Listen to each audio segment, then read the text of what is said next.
Est-ce que vous comprenez ça? Ces derniers temps, ne manquez pas l'émission.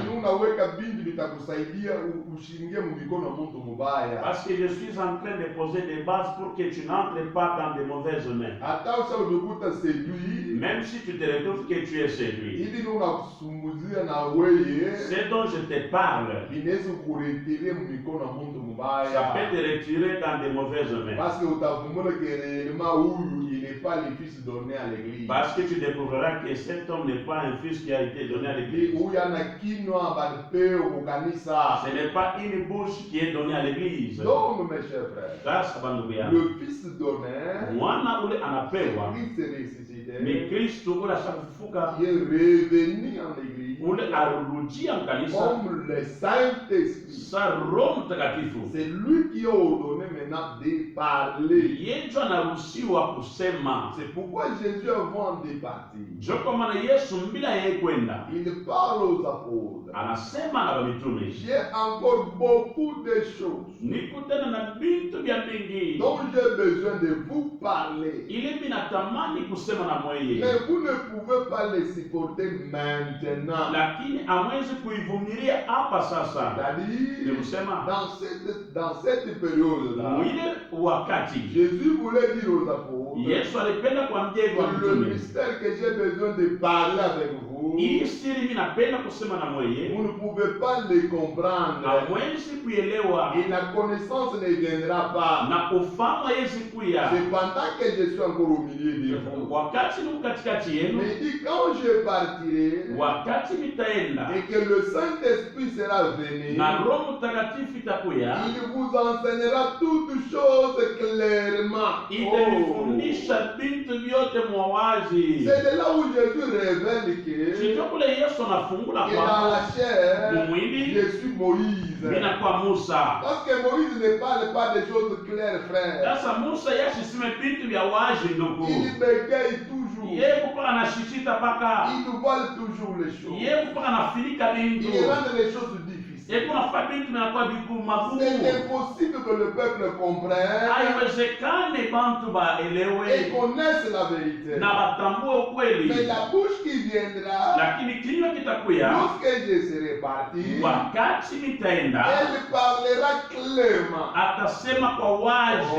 Mungu akusaidie. Amen. Donc ile kitu kinakuya kio, la bouche qui viendra, akikomplike bintu, elle ne compliquera pas des choses. La bouche vient éclairer la chose ou les choses que Moïse avait compliquées. Pour que ça devienne facile dans la compréhension de l'épouse. Que Dieu vous bénisse. Mon nom est né. Parce que si on ne te comprendre, la bouche ordonnée. Là, vous n'avez pas compris, vous posez des questions pour que nous comprenions. Si vous avez des questions, posez-les. Que Dieu vous bénisse. Mungu amebariki. Maintenant, la bouche doit revenir. Sasa ile kinywa inafaa inarudia pour parler clairement à l'église. Juu ya kusema kwa wazi mkanisa. Et lorsque la bouche est revenue, wakati ile kinywa kinarudi, la bouche est revenue comme étant le Saint-Esprit. Na kile kinywa kirudia sa vile Roho Mtakatifu. Parce qu'ici vous faites beaucoup d'intelligence. Hapa mfungule akili sana. Maintenant quand l'esprit est revenu, wakati Roho irudia, vous allez voir que l'esprit a distingué les choses. Na mtona Roho iliachanisha bintu. Il y a tout le monde qui était dans la chambre haute. Unakuwa pale bantu bote balikuwa mu chambre ya yulu. Tous ont été remplis. Bote balijaziwa. Mais vous verrez, il y a une distinction. Na mtona kulikuwa machanisho. Il y a les 12. Kunakuya bale bakumi na mbili. Qui ont été remplis. Bale balijaziwa. Mais qui ont eu l'occasion. Lakini balipata bahati. L'habilité. Ile mapashwa. D'annoncer les mystères cachés du royaume. Ya kutangaza siri ya kufundishama ya ufalme. Ce n'était pas tout le monde. Haikuwa bantu On wote. voit Pierre qui se présente devant un peuple. Na tuliona Petro alishimama mbele ya taifa. Il était en train de s'y inquiéter. Ili alikuwa na Il mauzuni disait que ces gens sont ivres. ya kusema aba bantu banakuwa balevi Pendant qu'il est encore matin, wakati tuko ils asubuhi sont en train de parloter. beko nasemakanya. Pierre dit non. Petro akasema hapana, Ce n'est pas l'ivresse, haina mais bulevi, c'est la promesse qui a été promise. lakini ni malako ile rilakiliwaka. Il explique Anatafsiri en descendant vers les explications. na kushuka mtafsiri. Pierre arrive à toucher une chose très difficile Sasa Petro nafika anagusa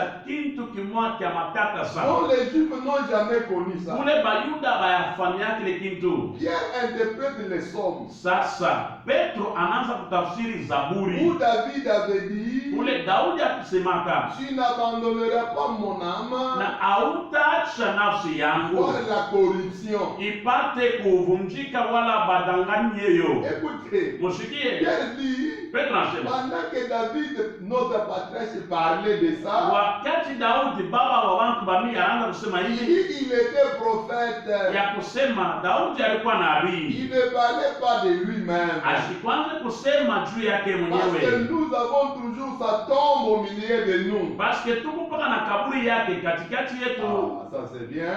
Hii ni ya Mais il Mungu dit sana. que cet homme-là, Sasa ule muntu il parlait de la mort et de la résurrection de Christ. alianza kusema juu ya lufu na kufufuliwa kwa Il Yesu. dit Jésus que vous avez crucifié là. Kule Yesu mulitunjika kule, Dieu n'a pas permis qu'il puisse voir la corruption. Mungu ashikuruhusu ya kusema apate ile makoruption. Dieu l'a justifié en le ressuscitant des morts. Mungu amsabia haki ya kumfufula katika bafu.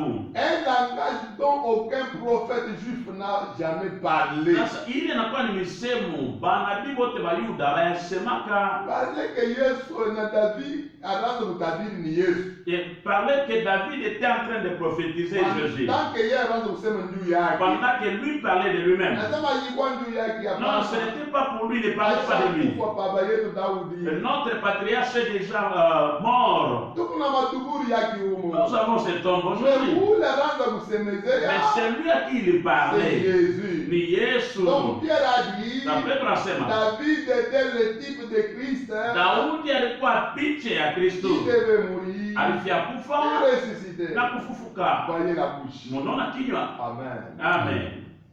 Maintenant, cette bouche ici, Sasa kile kinywa lorsque ça entre dans un homme de Dieu, wakati kinaingia mkinywa ya mtumishi wa Mungu l'esprit qui entre là, na ile roho inaingia le mule, Saint-Esprit là, Roho on Mtakatifu l'appelle le ministère. banamwita huduma. Hein?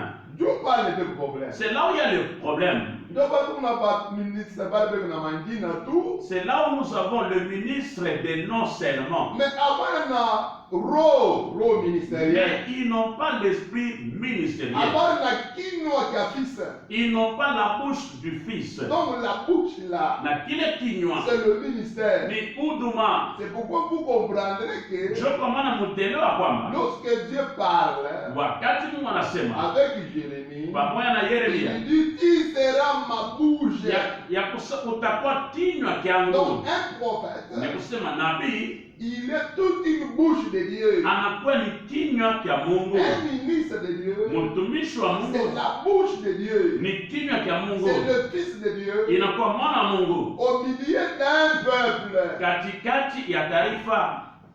Amen. Mungu asifiwe sana. Que Dieu soit glorifié. Mungu akubariki tena. Que Dieu te bénisse encore. Maintenant, le Fils ici, Sasa mwana hapa, lorsqu'on l'a prophétisé dans Ésaïe, wakati balimutabiri mu Ezai, on lui a donné 5 noms. balimukabia manjina 5 Très importants. ya mafaa sana, Et les 5 noms-là na ile manjina sont 5 les 5 titres ministériels inakuwa na picha ya 5 ya huduma dans lesquels la bouche de Dieu se révèle pour parler à l'église. kupitia ile mahuduma 5 kinywa cha Mungu kinajifununwa juu ya kusema kwa kanisa. Je peux répéter, hein? Mitezi kurudiamu J'ai dit ça. bila sema hivi, La bouche là, kile kinywa dans Ésaïe 9, mu Ezai 9 On lui a attribué 5 noms.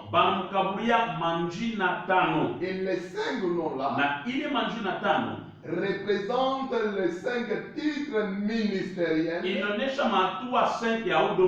dans lesquels la bouche de Dieu se révèle à l'Église pour communiquer la pensée de Dieu.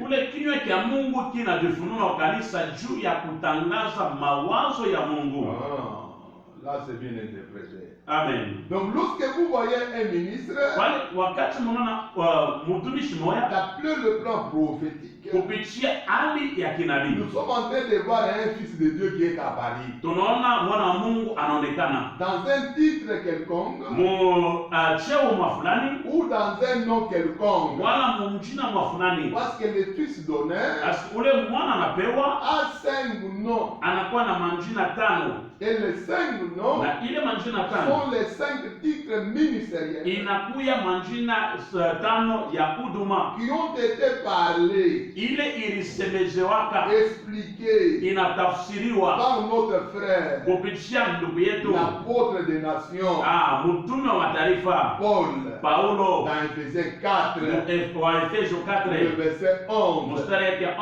Ces ministères-là, ce sont les noms du Fils. Inakuya ni manjina ya mwana. On acclame là où tu es, que Dieu te bénisse. Je ne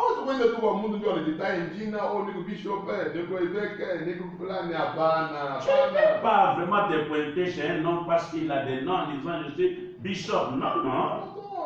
Vous pouvez vérifier, est-ce que réellement il faut d'abord vérifier à l'intérieur de lui. Il possède quel titre? Quel est le nom qu'il possède? Parce que les noms qu'il a doit les refléter qu'il est en réalité. Et prenez ce qui est écrit là où tu es. Mon bébé, comment on a dit qu'à parler? Dans le ministère apostolique, le Fils se révèle à l'Église comme Père éternel.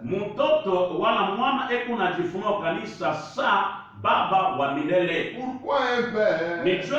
Parce que le père donne naissance. Le père est une source. C'est pourquoi il est un apôtre. Il est le poseur des fondements. Donc il a l'enseignement des positionnement de l'Église.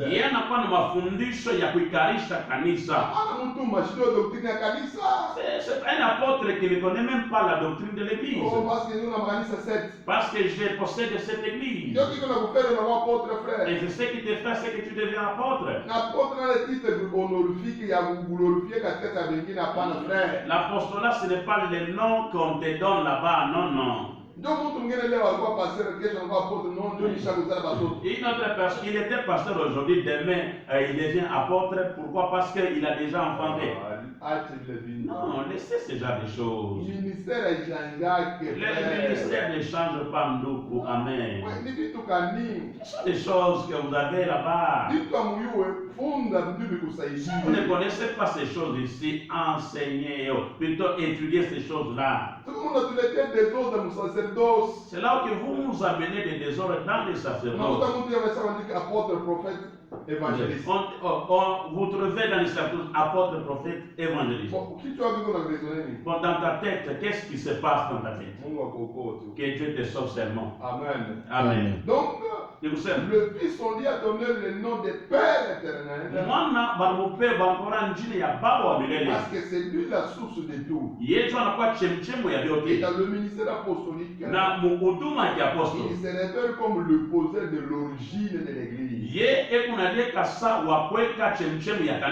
vrai apôtre ne peut pas être trompé dans la doctrine. Et on ne peut pas le tromper. Il ne peut pas tâtonner. C'est ça son lit, frère. C'est là où il dort chaque jour. C'est la doctrine. C'est pourquoi des fois vous m'écoutez, on m'appelle, je suis le gardien de la saine doctrine.